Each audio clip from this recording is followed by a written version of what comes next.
And next up, we are wrestling with WWE Clash of Champions.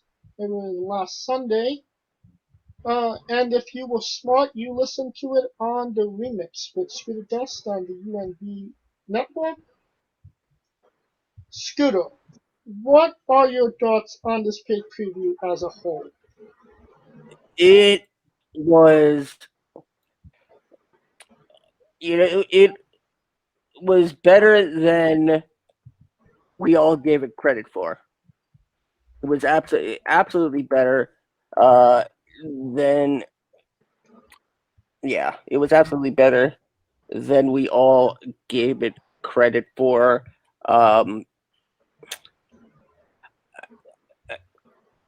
Aside from, a couple of stale moments right in the middle, a solid beginning and a solid ending for everybody that thought Roman Reigns and Jey Uso was not going to be a pay-per-view worthy main event.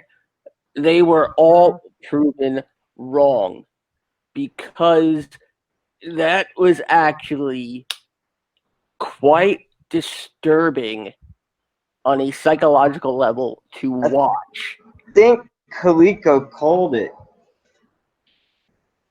I think I remember him saying he's going to get brutal. Am I right? Yep, yeah. Kaliko did. In fact, yeah, Kaliko did call it that way. Drew McIntyre and Randy Orton. It was fun. It was the comeuppance that Randy Orton should have got, but since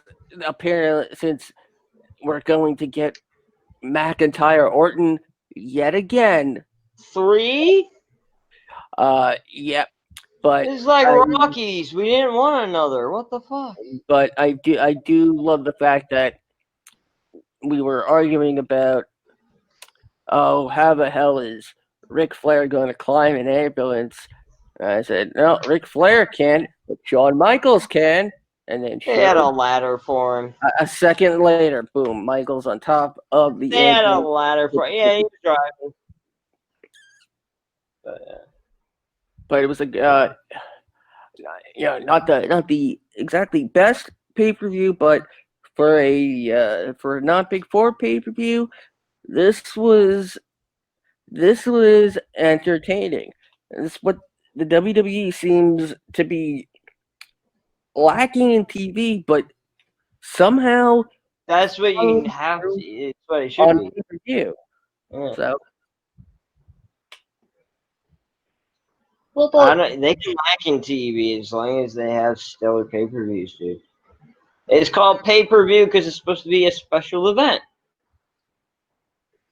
What about you, fucking feel special, damn it. What did you think about the pay-per-view as a whole? Me, yeah, it was better than I thought it was. I mean, I kind of figured, and I must admit, when the Roman ending happened, I felt that in my gut. That felt so relatable. Roman's badass as fuck. I felt all of that in my gut. I felt the whole Roman now, story. Dude. I used to hate him. They need this is real quick. Had Cena done this, I think a lot more people would have liked him. Had he turned in 2010, 2012, do the new NWO thing. But the only reason it works with Roman because that's kinfolk, bro. Yeah, it works, dude. That's the badass shit I wanted to see from the get-go. Not the serve the man, like, thank you, sir, may I have another type. Like, my stomach was hurting when I literally, because I could see myself and my family in that. Especially when it's something where you're dealing with, someone's being the oldest and having the responsibilities and someone trying to buck the big dog, and someone trying to take over for the family, and you have to put him in his place.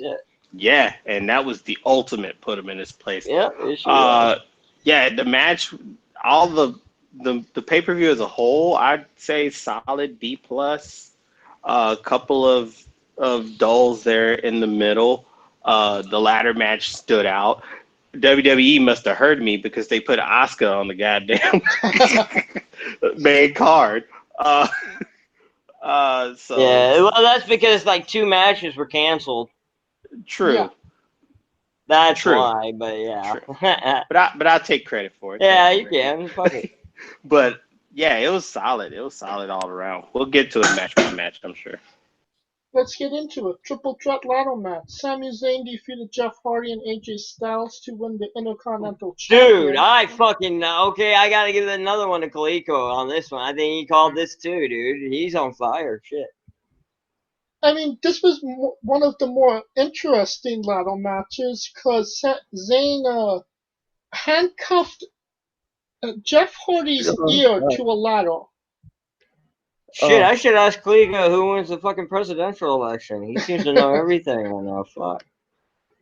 I mean, not that that's a question, but hey, he has those WWE Super Tarot cards. Oh, okay. I mean, the cards did lie. Fuck witchcraft, no, I'm joking. The cards did lie on one. I'm not joking. Yeah. Next, but to me, this ladder match was different. I like that it was because it's funny. All the ladder matches you usually think it has the same technique or something like that, but the fact that Sami Zayn was handcuffing mofos. He handcuffs Jeff Hardy's ear to the ladder. He handcuffs himself. That was to AJ. beautiful, and then he used it at the ladder with it still attached to his ear. Oh, right. Shit. And then he climbs the ladder with AJ. Pops the handcuff off. Pops the key out. Takes the key out while they busy. Gets the belt. That was genius. I'm not even gonna lie. That was just genius. I admit that was awesome. That was like a special pay-per-view moment. And to me, like I said, the underdog. It just felt like because he was underlooked. No one would have thought him winning. I don't think he was personally, but not underlooked in the sense of as a wrestler. But I know, but we still disagree because, like I said, they brought him back in and he didn't miss a beat. And they give him everything right when he came back. And I don't think he's an underdog at all. Well, he was the underdog in that match. In my opinion. And not at the end, he wasn't. I know. It just screamed Alberto Del Rio. That was like the Alberto Del Rio moment. Yeah, let's not talk about that. Crazy. It's my destiny. That's just aging bad talking about him. Next up, you heard what happened with him, right? Yes, Raw Women's Championship. Klico. Yeah. Raw Women's Championship. Yeah, I heard. Yeah, that's crazy. Asuka defeated Selena Vega to retain the title. Scooter, what are your thoughts on Selena Vega in this match? She shouldn't be. It was Selena Vega's. For someone who hasn't had a lot of matches, this was Zelina Vega's best showing. Zelina Vega will probably make a reputation as the woman who the heel that you could put anyone over on, and she won't lose any of her heel heat because of how fiery her character is. And hopefully that means she can get better in the ring as her career goes on. But yeah, even though only 7 minutes, you can do a lot in 7 minutes. And Zelina Vega, I think, showed the world that. What say you, Mitch? Usually I think Selena Vega is like on a level with Lana in terms of wrestling. They're like a notch above Eva Marie and people that are like dog shit. They're not dog shit, but like they could get better. But she showed me some this match. I kind of have to agree. She pulled out a good performance. So. All right. Yeah, I mean, they might actually have a new female heel to maybe take up a mantle down the line. United States Championship match, Bobby Lashley defeated Apollo Crews to retain. It doesn't seem like they're quite done with each other if you watched Monday. This is just the definition of insanity, correct, Kaliko? Randy Orton and Drew McIntyre. That's what MVP said on Monday. It's all repeats. You keep running your head into this wall over and over and over and over, and they just gonna beat your ass over and over and over and over. So I mean, Lashley is the guy, the muscle guy, and they're keeping him strong with it. I mean, nothing wrong with him having a couple of challengers. I just think he needs some new challengers, maybe like him and Ricochet, maybe, or him and Mustafa. You know, mix it up a little bit. I think we could all agree on that, correct, guys? I know. I'm kind of looking forward to that Lashley versus T-Ball match. T-Bar's Twitter off the chain, though. Yes, but he's been saying some really funny things, hasn't he? Next up, Raw Tag Team Championships. The Street Profits defeated Angel Garza and Andrade. You talk about insanity. El Loco. That's another one. It's had more episodes than Star Wars at this point. More cycles than Selena Vega. Ew. And the Raw Tag Division needs some sprucing. Hopefully, the draft next week will hopefully do something. Your words to Vince McMahon's ears. I can't hear more like this ass. You don't listen to shit. He can't hear it all over all that Twitch money he's gonna be thinking about stealing. He can try, but all they gotta do is use the real names, and they can't touch them because they're not independent employee contractors. Not anymore. How? WWE announced that all. Yeah, they announced it, but they can't do that. That they're forcing the superstars. They will go to fucking court. Watch. They will get people to quit over this. I promise you. Well, they don't. This is just get fired. This might be more money than the contract alone in WWE, like on Twitch, than what they can make. We've been talking about it, and it's crazy. They don't need WWE, really. We were just talking about that, yeah. Next up. And I think the problem is WWE is figuring that out, and they're trying to stomp it out before it becomes like second nature to consumers. But the thing is, Vince, they're demanding control. WWE will take all the profits and give the superstars no health care, no security. Exactly. You have to make them employees if you want to say they can't have other ways to profit. They're independent contractors. They should be able to do other things. Yep. It's called the woo. This is the woo rule. I'm just saying, I know how it is, but I don't agree with it, and I think I'm arguing as to what I think it should be, and I hope it changes soon. I think we all are in agreement on that part. Yep. I just wish that there was something pressure-wise you can kind of. I know. They don't listen to any of us. Next up, SmackDown Women's Championship match. Bayley went to a no contest, got disqualified actually against Asuka. This was just to fill up time because Bayley didn't have a competitor, correct? Right, and that was just Sasha get involved. That's the part where it got dull, and Asuka pulling double duty. And we were talking about repeats. Here's another one. Yeah, but I think that was just basically to get Sasha to come in and do. I mean, I understand, but they've been cooking this like hinting at them splitting for like almost like a year and a half. Oh, they already split. They split. I know, but I mean, the work up to the split was like a year and a half long. Yeah, it was on again, off again. It was ridiculous, and I thought they just gave up on it, and then they followed through out of nowhere. But it's to set up Sasha. I think it's going to set up Sasha Bailey Hell in a Cell. Well, I hope that it's got to. Yeah, of course. They're going to face each other. That's why the turn happened. So there's epic matches between these two.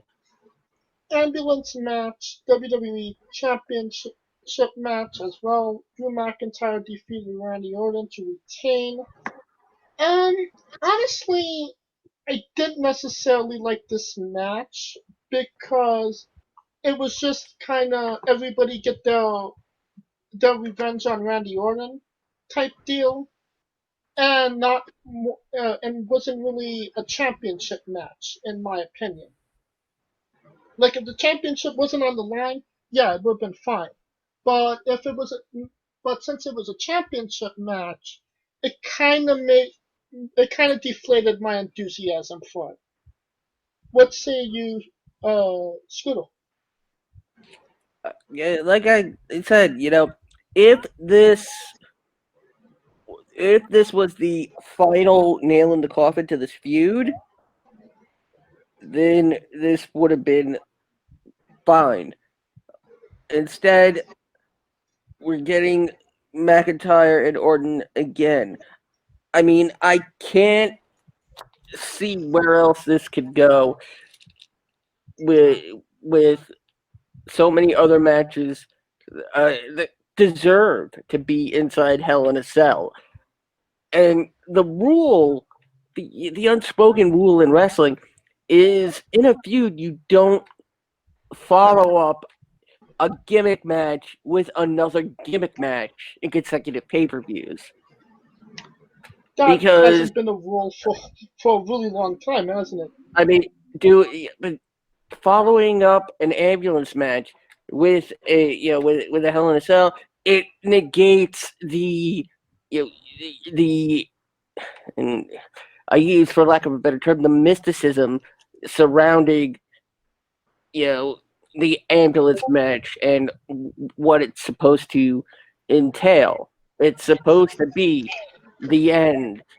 It's supposed to be, you've hurt your opponent so much they gotta go to the hospital. That's what it's supposed to be from a storytelling standpoint.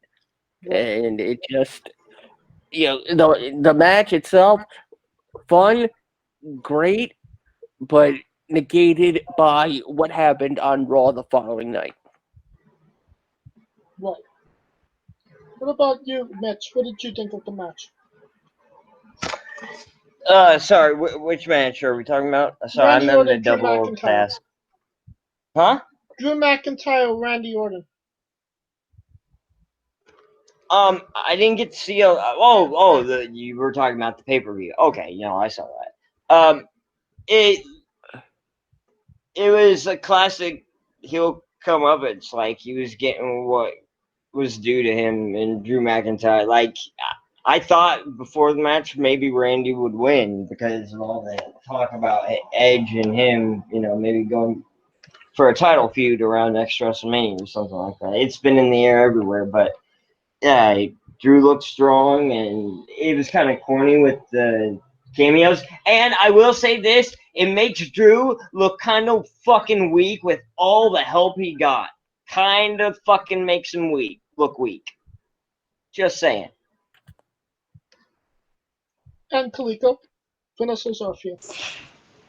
It kind of did, it kind of felt like Dragon Ball Z where Drew McIntyre got all the fucking help, dude. Had the spirit bomb, and just everyone just comes after usually his the ass. opposite, where the face has to come all on. They literally, the powers of all the legends come in and just come and whoop his ass. And it was just I get it. But to me, yeah, if that was it would have made sense. I just hate it. Don't get me wrong. I love the fact that continuing after that. The next night, when Randy jumped in that room with the night vision goggles, boy, that was some Splinter Cell shit. If they continue it after that, though, then what's the point? Because that should have been the finish.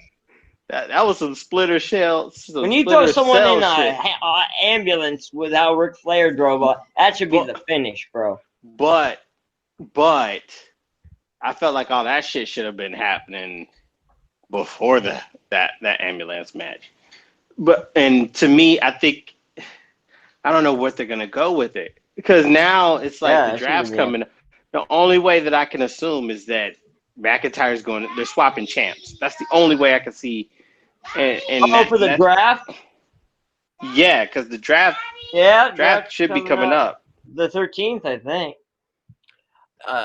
Or something like that. It's to commemorate the 1-year anniversary of SmackDown being on Fox. The draft starts next Friday. Corporate shameless, yay! Yeah. No, I don't expect them to swap champions though. I wouldn't be surprised, because Street Profits ain't got no one else on Raw to beat. that's true. Well, no, I don't expect them to swap world champions. I probably swap wives, for God's sake. And maybe I wouldn't be surprised if they swap tag champions. Yeah, I think they'll swap tag. That's about it, because I think the tags are gonna swap for sure. But let's see. Maybe even the women's. Unless the Hurt Business goes to SmackDown. But they're stuck. What's that got to do with the women's? But they're stuck with the T-bar shit. The women's. What's that got to do with the women's division? The women's division is basically Asuka and a bunch of. I'm just saying, maybe they want to freshen it up. That's what I'm saying. Next week on SmackDown, it's gonna be Bayley and Sasha Banks for the SmackDown Women's Championship. So there's a possibility the women's champions could be swapped. Or whoever wins, the other gets drafted to Raw. But given all the talk of Bayley and Sasha settling it once and for all, right? In Hell in a Cell, and then one gets drafted. Yeah, I would not be surprised if one gets drafted and they still do it anyway. What do you mean, do it anyway? If one goes to Raw, one stays on SmackDown, and they still do Bayley and Sasha Hell in a Cell. Oh, at Hell in a Cell, and then that's it. That's the finale. That would make sense. Yeah. Well, let's get to one final, winner takes all. That's it, kind of thing. Yeah, like whoever loses the match, at this point I wouldn't even expect it to be for the title. After next week. I would. You gotta have stakes on the line, bro. I mean, the friendship alone is bigger than the championship at this point. The story. You have to agree on that, right, Mitch? Yeah. The championship is bigger than any story. I mean, except for Steve Austin and things like that are so big it takes over the world. I mean, following WrestleMania 33, Bray Wyatt was drafted to Raw, but Randy Orton was a champion. They still ended up main eventing in that the House of Horrors match that was non-title to close out the feud. So it's true. Usually, the pay preview is the cement on the draft. They're allowed to do what they want to do until the paid preview, go back to preview. And then this is the way you say it, correct me. Then afterwards they go on to their brand permanently. Universal Championship match, Roman Reigns with Paul Heyman defeated Jey Uso to retain the title. We've talked a little bit about this already. But I do want to say, do you guys think that we would have ever seen Roman Reigns and Jey Uso main event a paid preview if it wasn't a pandemic with no crowd? Mitch? How about them go first? I'll go after. Kaliko? Probably not, but necessity is the mother of invention, and I must admit, this invented the most compelling match of the year. This might be borderline match of the year. That's honestly, I'm not trying to like that. That's not saying much, to be honest with you. Like, it doesn't have a lot of competition, is my point. So, like, that's not that's kind of a low bar. I mean, I can put two matches that jump off to me in 2020. Yeah, I'm just saying not as many as usual. I'm not saying there's none at all. Yeah, Thunder Rosa, Sheeta. And I mean match. WWE, exactly. Oh no, I was talking about overall. Oh, I thought you meant WWE. What about you, Scooter?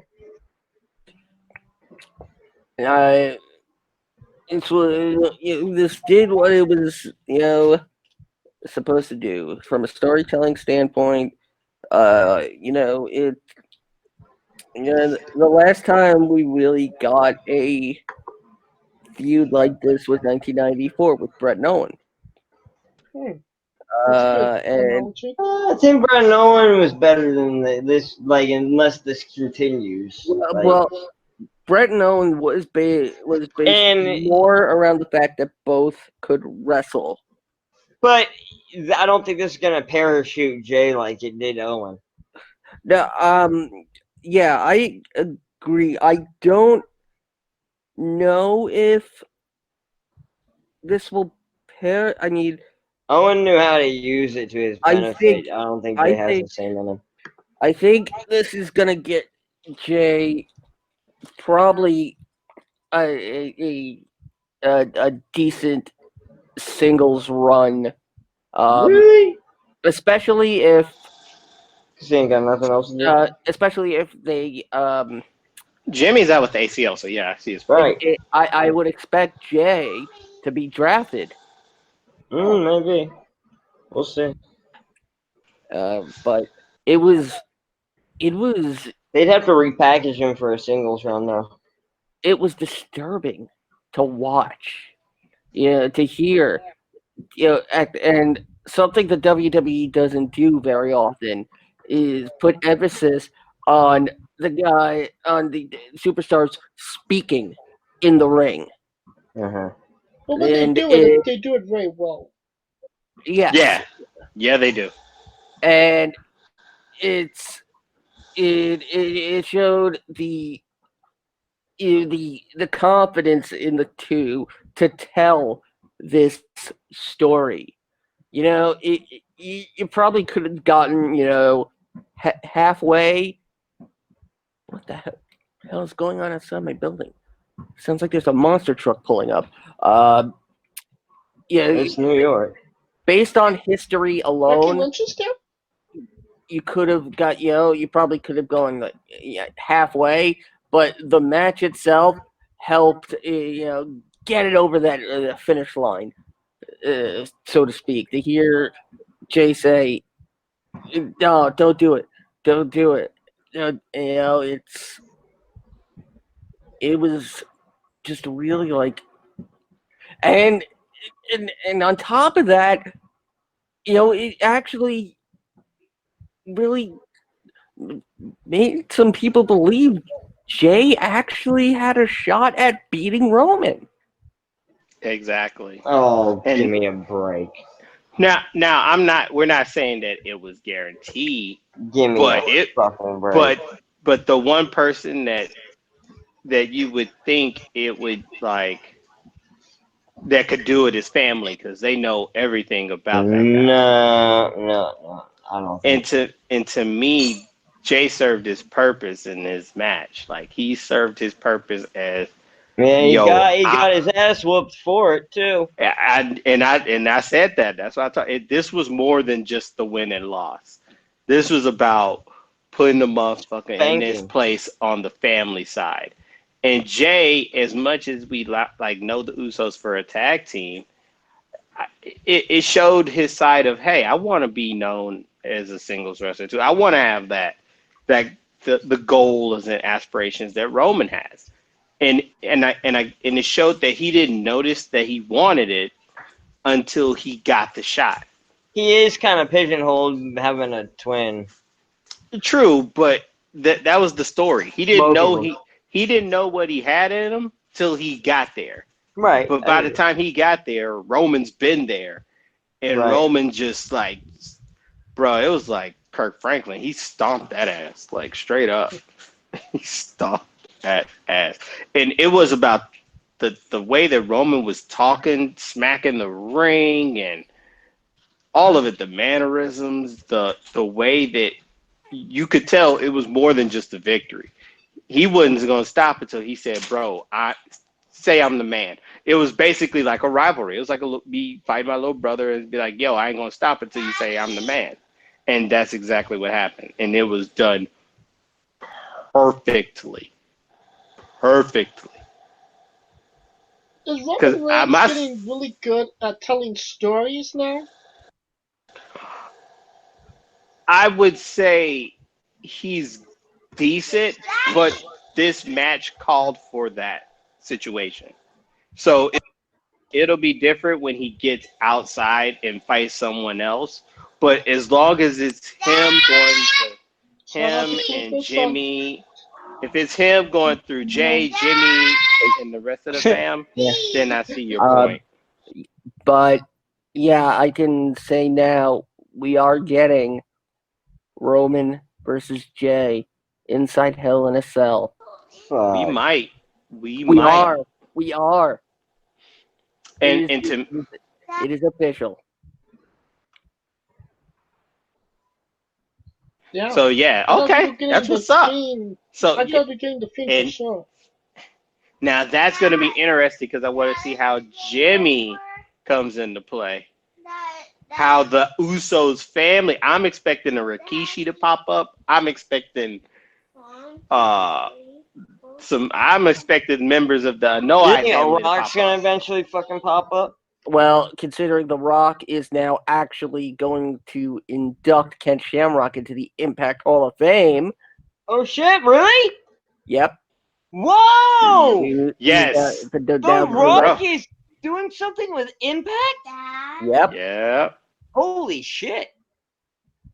But The Rock, but to me, The Rock has always been more about fucking the business. huge for Impact. Yeah. I think he. But I don't. There's almost. He's not under contract with Vince right now. No. Oh wow.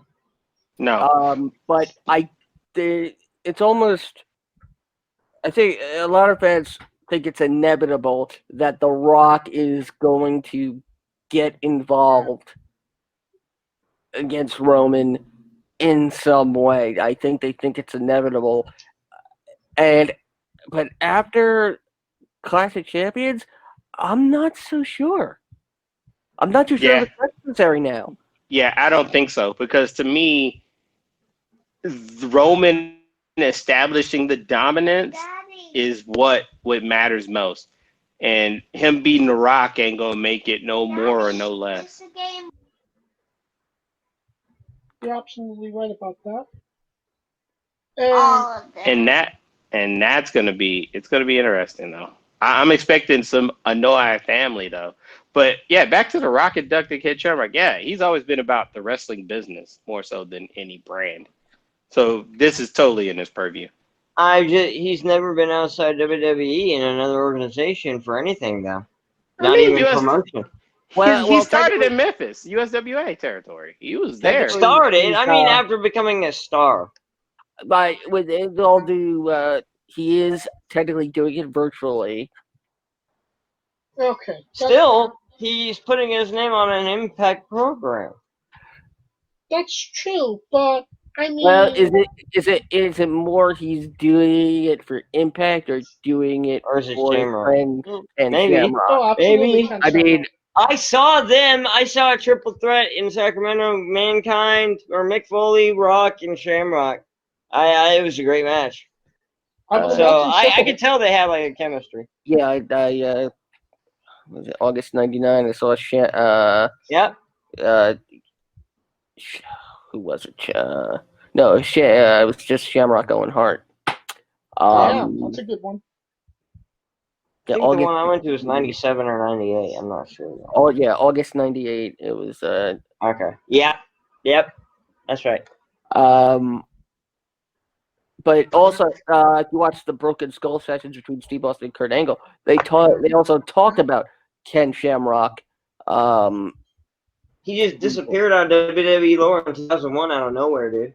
But yeah, you also have to remember. Like 2000, actually. You also have to remember the fact that when